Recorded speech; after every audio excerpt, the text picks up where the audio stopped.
Bienvenue dans le monde qui nous ressemble et qui nous rassemble.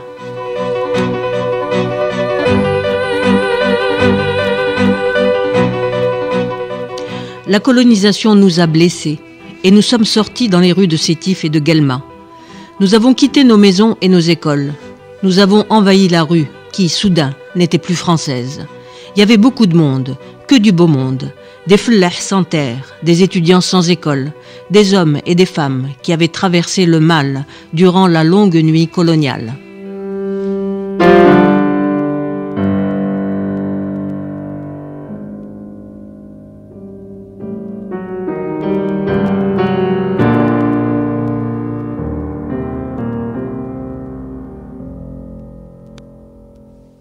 En tête de la manifestation, il y avait Mustapha Gharib. Celui-là, il en avait gros sur le cœur. Il s'était fait exclure du collège parce qu'il était un bon élève. Ce n'est pas une blague, c'est une histoire vraie, racontée par Kateb Yassine dans Nejma.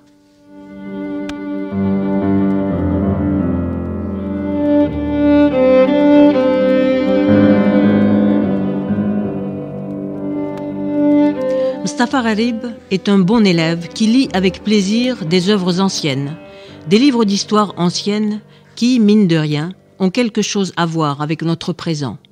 Dans Tacite, l'historien latin, Mustapha apprend que les Bretons vivaient comme des guerriers barbares jusqu'à l'arrivée des Romains.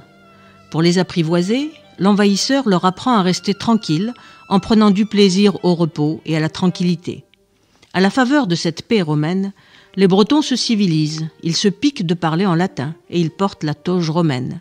Insensiblement, mais sûrement, les Bretons glissent sur la pente de la mollesse.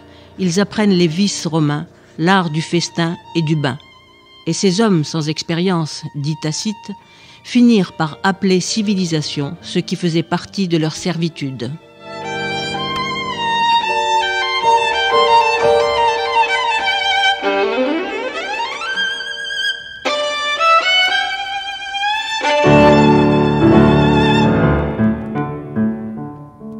Tacite est un grand historien qui réfléchit aux mécanismes de l'histoire et à la leçon qu'il faut en retenir. Romain, il ne se prive pas d'adopter le point de vue du colonisé pour révéler les désavantages de la colonisation. Tacite est une bonne fréquentation. Mustapha Gharib est un bon élève. Il reçoit la leçon de Tacite et il ne se prive pas de l'actualiser. Comme les Bretons, les Numides ont été autrefois assujettis. Et voilà qu'aujourd'hui, les descendants des Numides subissent la colonisation des Gaulois. Le danger serait donc de confondre civilisation et servitude.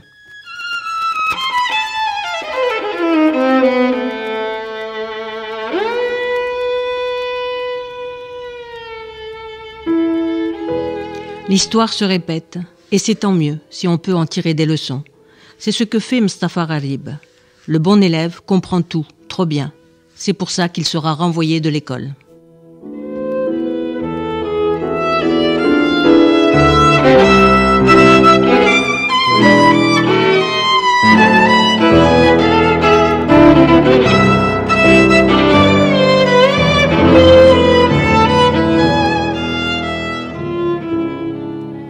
Un jour, Mustapha est convoqué par le principal du collège.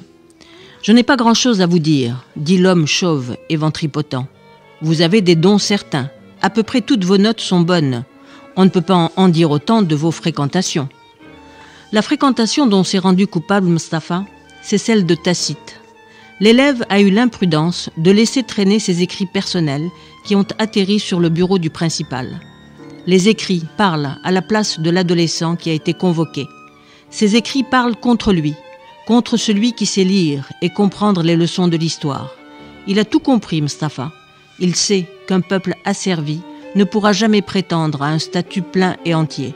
Qu'on soit breton ou algérien, toujours on s'assoira sur les bancs du 2e collège.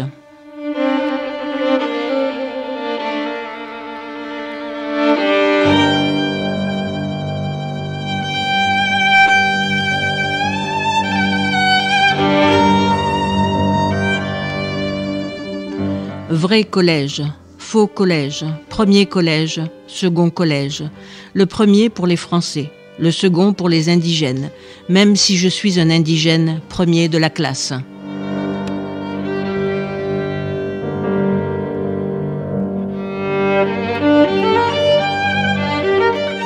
Je m'appelle Mustapha Gharib. Je suis collégien.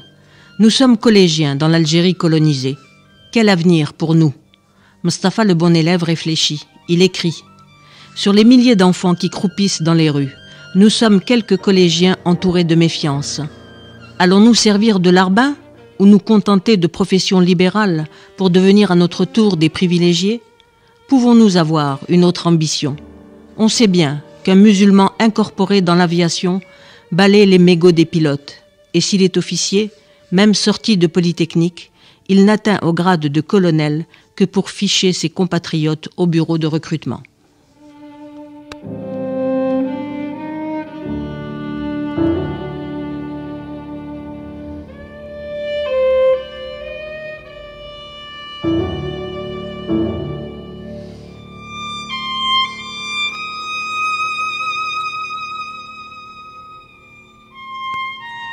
Reconnaissez-vous cet écrit, dit le proviseur à Mustapha Gharib. Mustapha n'a pas le temps de répondre. Inutile d'essayer de se défendre.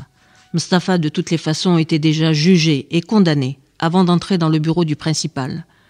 Coupable d'indigénat, Mustapha Gharib est exclu du collège français.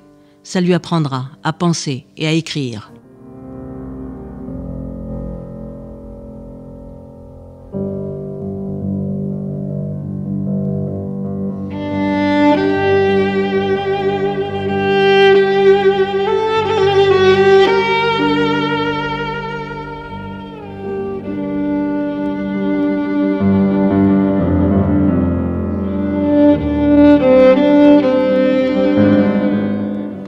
Mustapha est exclu du collège. Tant mieux. Il est libre. Il pourra aller manifester aux côtés de la servante battue par M. Ricard. Aux côtés de l'Khtar, qui n'a pas attendu d'être viré du collège pour se joindre aux manifestants. Aux côtés des flèches sans terre et des femmes sans maison.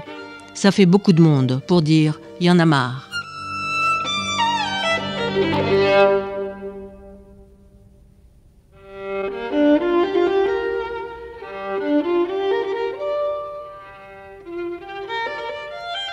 Dans la longue nuit du ressentiment, tout un peuple est en marche.